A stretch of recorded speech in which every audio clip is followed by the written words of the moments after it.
উফ, এই দুদিন ধরে যা শীত পড়েছে, রাত্রের ডিনারে কিছু গরম গরম খেতে ইচ্ছা করে।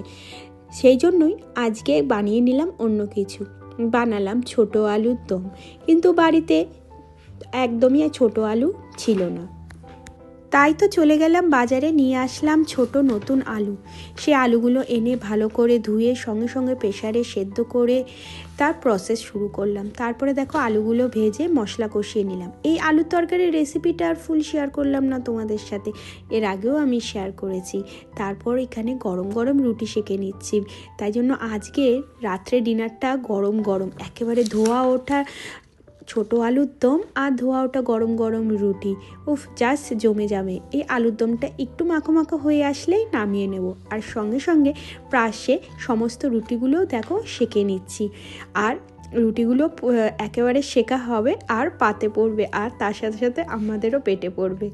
এরকম শীতকালে গরম গরম খেতে কার না ভালো লাগে। চলো এবার আলুর দমটা সার্ভ করি, আর তার সাথে সাথে ধোয়া ওঠা রুটি।